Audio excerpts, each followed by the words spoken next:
Bienvenidos, soy Maite Garrigós de la Academia Santo Domingo. Este es el segundo vídeo. En el segundo vídeo de acción estructural vamos a hablar de conceptos básicos tales como las acciones en la edificación. Sabéis, lo hemos visto en clase y lo que no, pues lo recuerdo, que actualmente tenemos un nuevo código técnico que salió en funcionamiento a finales del 2021, que es el que estamos aplicando, que los comentarios de ese código técnico pues hace poco que la administración pues ha hecho las nuevas publicaciones que todos los que se dedican a cálculo de estructuras o a cálculo de hormigón o a la docencia estaban esperando para ver cómo interpretar algunos criterios que a nuestro modo en el articulado del código que ha salido pues están algo difusos. En este caso quiero hablar, que esto lo hemos visto ya en clase, pero vuelvo a reiterar, que es en este caso vamos a hablar de todos los documentos básicos, el de seguridad estructural, acciones en edificación, etc. Os mandamos un poco estos documentos básicos, el SAE, el SA, el DB, ¿vale? Depende si estamos en condiciones sísmicas, en condiciones o estamos calculando cargas para un incendio o bien estamos estudiando lo que son las acciones del edificio. Están en la página web del ministerio que se dedica a este ámbito, edificación o obras, y ahí lo podéis descargar. También podéis comprar las publicaciones en la librería que tiene el ministerio y la mandan a casa, ¿de acuerdo? Nosotros como academia, por ejemplo, somos centro colaborativo de ellos y estamos dados de alta además como un centro en Murcia de ellos. Vale, volviendo a esto, vamos a hablar de acciones permanentes, que este tipo de acciones tienen, pues dijimos en este caso que tienen elementos, cerramientos, lo que son las paredes o lo que puede ser el pladur, o si meto, pues yo que sé, pues dentro del pladur pues unos cuadros o incremento el peso, o si voy a hablar también de meter pues una cámara, ¿vale? Para que aislamiento térmico de ese edificio, pues a la hora de calcular, que también lo hemos visto, lo vimos el otro día, la certificación energética de ese edificio, ¿bien? Para hacerla envolvente. Vamos a hablar de la densidad, que es el peso partido por el volumen. Recordamos que la densidad del hormigón armado, ¿vale? Serían pues más o menos unos 25 kilonewtons metro cúbico o 2,5 toneladas metro cúbico. La densidad del acero, 78,5 kilonewtons metro cúbico, 7,8 toneladas metro cúbico. Hablaríamos del peso propio aplicado a los puntos de estructura, tanto en carga continua como no, de acuerdo con la densidad, que es igual al peso partido por el volumen, y luego también el volumen sería el área por la longitud, y luego a partir de ahí pues vamos a disgregar estas unidades en el sistema internacional. Y luego ya pues los casos prácticos que vimos en clase, que son vigas con cargas debidas tanto al peso propio o el peso por algún elemento, etc. Estuvimos viendo también en clase, según el código técnico, los valores más o menos para que tengáis el peso específico aparente, tanto en madera como metal, como plástico, como mampostería o muros de fábrica, etc. Y también pues aislantes, tejas, etc. a la hora del cálculo estructural. Pasado esto, vamos a explicar un poco qué es el peso propio de la estructura, ya lo he hecho anteriormente en el anterior vídeo, pero voy a detallarlo un poco más. Y luego las cargas o tabiquerías, tanto en solados, pavimentos, etc. El peso propio de una estructura está dado por el peso de sus cargas muertas. Pretensado también dependerá de la unidad del pretensa que utilice o del hormigón armado que utilice, y luego en muros o en presas, por ejemplo, de materiales sueltos, pues también dependerá del tipo de fábrica, el tipo de densidad del terreno, etc. Las acciones variables, también lo explicamos, sería la sobrecarga de uso, que sería pues las que son debidas o al material, o al mobiliario, o a decoración que tenga en ese momento, etc. Y luego el viento, o la nieve, o bien la temperatura, ¿vale? Son las características. Veremos que es una sobrecarga de uso, que son sobrecargas debidas a cargas puntuales o que también se repiten sobre la carga de la superficie, sea lineal o puntual, de cualquier pues elemento que estemos calculando a nivel de estructuras. Hablaremos también, hicimos un ejemplo, no sé si lo recordáis, de un edificio de 4 forjados, y en cada uno de esos pues calculábamos un peso distinto, con una viga distinta, con una perfilería distinta, para saber exactamente cómo funcionaría con respecto a las cargas permanentes del viento, ¿vale? Ahí estuvimos hablando que en esta región donde nosotros vivimos, la región de Murcia, pues los edificios no están preparados para una gran nevada, como lo pueden estar pues en el País Vasco, por ejemplo, ¿vale? O en la zona de Galicia, donde allí obviamente las temperaturas y las condiciones climáticas son más adversas que aquí, que tenemos otras cosas, ¿vale? Por eso también es verdad que de cara a la falta de aislamiento de muchísimos edificios, las envolventes energéticas cada vez son peores. Cuando se hace el estudio, en los nuevos edificios proyectados pues cada vez son mejores, porque tenemos más medios, más iniciativas y más metodología para medirlas, y se pueden hacer cosas sobre el proyecto antes de llevarlas a cabo o edificarlas, porque de esa manera pues ahorraríamos bastante dinero a la hora de la vida útil de esa estructura, de ese edificio, de ese solar o de lo que estemos construyendo. Bien. Hablaríamos también de lo que son las cargas permanentes. Dijimos que hicimos ejemplos con cargas que son totalmente constantes, con cargas que varían, porque ven un tramo de lo que es la viga o el pilar, pues tienen pues una carga y luego en la otra pues cambia totalmente.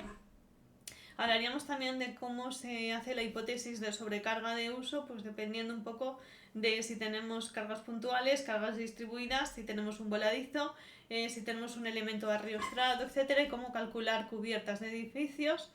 Estuvimos haciendo ejemplos que los tengo aquí, por eso estoy viéndolo en el PDF, ¿de acuerdo? De las cargas permanentes que tiene, las categorías de uso también y las sobrecargas, ¿vale? No es lo mismo también si estamos trabajando con un edificio público, con un hotel, no sé, pues con un hospital, o si vamos a diseñar un centro comercial, o voy a diseñar un sótano o un garaje, etcétera, ¿no? Un edificio de vivienda pues de vivienda privada, o bien estoy haciendo un edificio para pues no sé, por ejemplo guardar unas depuradoras, que sería pues un edificio de obra civil, ¿de acuerdo? Todo esto pues bueno, lo tenemos bastante detallado en los enlaces que os pasé en clase al código técnico, ¿de acuerdo? Luego también lo podemos complementar, que siguen estando en vigor todos los eurocódigos, y dependiendo de lo que estemos calculando, si es madera, si es vidrio o si estamos hablando de hormigón, pues utilizaríamos bien unos o bien otros. En obra civil estuvimos viendo también las diferentes que hay según la normativa de grandes presas, por ejemplo, o carreteras o ferrocarriles, el IAP pues, del 2011 o el IAPRF del 2010, etcétera, que luego tenemos una referencia a ellos en el nuevo código técnico. Acciones permanentes son acciones debidas, sobre todo a elementos estructurales, y que normalmente sí están permanentes en la estructura. Las normales serían el peso propio, como estuvimos viendo. El peso también viene dado por el lambda, que era la densidad, que es un peso partido por un volumen. Estuvimos viendo también las diferentes densidades de diferentes materiales, como ya he mencionado antes, como puede ser madera, hormigón, aluminio, acero, poliestileno, vidrio, etcétera, y un poco pues para haceros una estimación así a grosso modo en este vídeo, pues el acero, por ejemplo, hablamos de 78,5 kN metro cúbico y el vidrio de 25 kN metro cúbico. Si hablamos de poliestileno expandido, que además depende del tipo de poliestileno, si es además aislante, pues puede ser de 0,3 kN metro cúbico, lo cual pues madera húmeda, por ejemplo, 10,5 kN metro húmedo, etcétera. O materiales elastómeros que ponemos siempre en las bases, depende si estamos calculando pues pasarelas o arriostradas a lo que son las pilas de ese puente o de esa pasarela, etcétera, ¿vale? Utilizaremos neopreno, que rondaría los 15 kN metro cúbico. Dicho esto, volvemos a repetir, el hormigón estará a unos 20, el hormigón armado, no pretensado, el pretensado ya depende de la calidad de ese hormigón, en 25 kN metro cúbico. La densidad del acero volvemos a repetir, que sería 78,5 kN metro cúbico. Y luego vamos a hablar de las cargas muertas, por ejemplo, en los tableros, en este caso vamos a hablar de la barrera de un puente, no el tablero. Y como estoy poniéndole, hemos dicho, ese prentil o esa pasarela, con lo cual pues tenemos también pues igual farolas o igual elementos de revestimiento para un mejor uso de esa pasarela o de ese puente, ¿vale? Aquí hablaríamos de peso propio, cargas muertas, acciones reólicas también según las humedades o según las unidades de los hormigones, los empujes de tierra, el empuje de los asientos del terreno, etc. Como cargas variables hemos dicho también en el anterior vídeo sobre carga de uso, el viento, la nieve o bien la temperatura. Y luego las sobrecargas debidas a cargas de acciones puntuales o distribuidas, como pueden ser unos peatones, como puede ser una habitabilidad de un espacio comercial donde nosotros le damos también que va a tener esa sobrecarga de uso pues más densa, en más tiempo, etcétera. Vimos también un ejemplo de una pasarela que no deja de ser un elemento estructural que más o menos rondaría los 5 kN/m, para que os hagamos una idea. Las barandillas o pretiles de esta pasarela pues unos 0,20 o 0,25 kN/m también. Y la sobrecarga de los peatones pues más o menos entre 5 y 7 le pondríamos kN/m². Y el ancho normal de una pasarela de este tipo, porque es una pasarela modesta, ¿vale? De una zona secundaria, pues rondaría entre los 2-3 metros, para que nos hagamos una idea, pues 15 metros de longitud por más o menos 2 metros. Luego podemos hacer un agrandamiento de esa pasarela y lo transformaríamos esto en sobrecargas de uso. Las diferentes sobrecargas podrían ser las accidentales, por ejemplo, o no. Os dejé un enlace en las clases del Ministerio de Fomento, en este caso con la librería, como ya he dicho antes, y luego pues la nueva normativa que está, y luego los comentarios a esta normativa que han salido pues hace bastante poco, hace cosa de un mes y pico, ¿bien? En elementos unidireccionales estuvimos viendo que era una viga, desde el punto de vista de cálculo estructural, una pieza, una barra larga en cuanto a dimensión de largo con la proporcionalidad de la transversalidad, que era un pórtico. Un pórtico es un conjunto de vigas y de pilares, y luego las cerchas, que no dejan de ser estructuras formadas por rectas que van conectadas en muros y además forman triángulos. Hice los guías especiales, que es en tercera dimensión, como pueden ser tridimensionales o nudos, etc. Y nos quedaríamos con la idea de lo que es una viga, lo que es un pórtico, que realmente sería el conjunto de 3 vigas arriostradas, ¿vale? Una estructura muy básica, con los 2 apoyos, dijimos, y luego la cercha, o bien una pasarela, etc. Las clasificaciones de las vigas, dependiendo del uso y el cálculo, la clasificación también dependería de los apoyos, de las reacciones y los elementos que los sustentan. Estuvimos viendo ya en mecánica y luego en resistencia de materiales, ya en cálculo estructural, pues un poco los mecanismos, ¿vale? Que es cuando nosotros estamos hablando de las reacciones incógnitas que no tienen solución. Las estructuras isostáticas, que nos da una solución para el momento y para la componente X e Y, y luego las hiperestáticas, que en este caso las hiperestáticas tendríamos más incógnitas que ecuaciones, y lo podríamos también calcular bien pues con algunas incógnitas o recalculando la estructura. Según el número de apoyos, estuvimos viendo también que existen vigas en voladizo o bien ménsula o cantilever, de acuerdo, cuando tienen un apoyo que sea diferente, o cuando tenemos, como hemos dicho en el vídeo anterior, los empotramientos. Luego la viga simple con 2 apoyos, y una viga que llamamos continua cuando tiene más de 2 apoyos y una longitud, pues hemos dicho, más larga, mucho más larga que su transversalidad o su anchura. Bien, elementos que la sustentas, pues hemos dicho que son normalmente vigas biapoyadas, viga biapoyada empotrada, viga biempotrada, etcétera, ¿vale? Son un poco en este curso, que es básico, lo que estamos viendo estructural. Luego ya pues cuando estamos hablando del máster pues ya vemos diferentes tipos con cálculo matricial y cálculo diferencial. El cálculo de reacciones en estructuras isostáticas, hablaríamos de apoyos móviles o apoyos fijos, o bien los empotramientos, con el cálculo de los momentos, las ecuaciones de equilibrio que ya están mencionadas. Y bueno, aquí hemos hecho una serie de ejercicios que no voy a entrar en ellos. Hablamos también del momento flector y cuándo es flector o flexión pura, o flexión simple o flexión compuesta, dependiendo de cuáles son las zonas comprimidas o cuáles son las zonas traccionadas de una estructura, que también dependen de cómo incidan en ella las cargas, de cómo sea el trozo de rebanada, lo llamamos, o trozo de viga que estemos estudiando respecto a esa estructura. Estuvimos hablando también, sobre todo para cálculo de estructura metálica, de la torsión, el vector torsor, que realmente estábamos hablando del giro de esa estructura, y a partir de ahí pues vamos a ver cómo son los esfuerzos que tiene esa estructura para resistir ese giro. Hablamos también del esfuerzo axil, que no deja de ser el cortante y el flector, pues las X, las Y y los momentos de toda la vida. Y luego pues el cálculo pues a través de calcular en este caso pues las reacciones en los apoyos y haciendo sumatorios de momentos y de fuerzas, etcétera, en un punto y en otro. Vimos también las rebanadas infinitesimales de cada pieza con el convenio de los signos, que es positivo y que negativo, para tener ese orden de magnitud, dibujarlo a la hora de calcular la pieza o la viga y no tener luego problemas a la hora de corregir el examen. Y el sentido de que va a la derecha o que va a la izquierda, ¿vale? Os recordé que yo cuando estudiaba esto, en este caso, pues me dibujaba un monigote con una gorrita. Esto me lo explicó un catedrático de la Universidad de Alicante que nos daba estructuras, ¿vale? Se llama Leandro. Y entonces, el hombre ya falleció. Y entonces a partir de ahí, pues con esa visera de esa gorra, ese hombrecito recorría la estructura. Lo que estaba detrás era que ya estaba visto, ¿vale? Se considera sección vista y lo que estaba por recorrer, pues la sección que quedaba por calcular.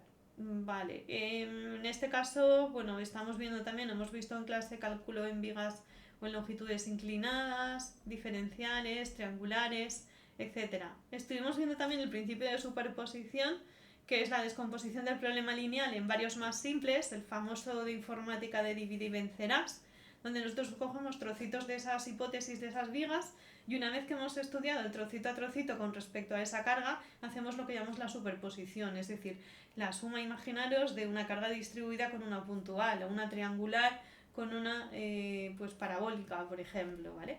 Entonces así sería más fácil de calcular a mano. Luego ya, pues cuando estemos en práctica, pues tenemos pues diferentes programas, como puede ser Cipe, que todo esto te lo calcula, ¿vale? En 0, ¿vale? Hablamos también de la famosa leyes de momentos o cálculo de las tablas de momentos, de las reacciones, los cortantes, los flectores y los axiles y cómo tenéis que más o menos saberlos. Con el prontuario que tenemos, bueno, hablamos luego también de cómo las tensiones normales, que es una tensión, que realmente una tensión es un esfuerzo que hace una fuerza interna con respecto a la acción de unas cargas que actúan sobre la misma. Y luego las reacciones, que serían los cortantes, los momentos o los flectores. Más o menos la medida de esto son kilogramos centímetro cuadrado o newtons milímetro cuadrado, que es igual a los megapascales. Las tensiones cuando giran, que se llaman torsiones. Vamos a hablar ya de deformaciones. No quiero hacer este vídeo muy largo. La deformación en este caso es el cambio de tamaño de una estructura y este viene a consecuencia de un esfuerzo interno publicado por una fuerza aplicada en esta estructura. Hablaríamos del coeficiente entre el S lambda y esa longitud, y E sería la deformación unitaria, que sería, ¿vale? El sigma, que sería el desplazamiento que produce la barra, y luego va en proporcionalidad con la longitud de la barra. Para que nos hagamos una idea, pues hay autores que lo miden en tanto por ciento, el 5%, el 2%, el 3%, que es un poco el símil que estudiaban en caminos de la proporcionalidad de la pendiente, ¿vale? Más o menos un 2, un 3, un 4, hasta un 5. Y qué criterios pueden ser pues aceptables o que tenemos que volver a recalcular la estructura. Hablaríamos que la elasticidad es una propiedad mecánica, que algunos materiales deforman lo que es la pieza y luego otros le dan a la pieza las correctas dimensiones. Esto está basado en física, en la ley de Hooke, que esto vimos en su día en la EBAU, donde el módulo de Young, un módulo de elasticidad, tendríamos la deformación unitaria y lo que son las tensiones de fuerza, longitud y área. Y luego siempre nos dibujamos un diagrama de deformación-tensión para ver cuál es el punto de formación, en este caso puede ser del acero o del hormigón, y a partir de ahí cómo se va a comportar esa pieza, ¿bien? Si va a resistir, si no, cuál es el periodo elástico y o cuál es el periodo que va a endurecer y cuál es la forma, en este caso, pues elastoplástica, y cuál va a ser la zona de retracción o no, ¿bien? Y luego pues hablaríamos también del endurecimiento tanto del acero como del hormigón, la tensión de formación del hormigón también. Y yo creo que esto es lo que quería explicar. Los coeficientes de seguridad de cada pieza también dependerán también de la tensión admisible o la tensión máxima de trabajo y del coeficiente de seguridad del material que estemos utilizando.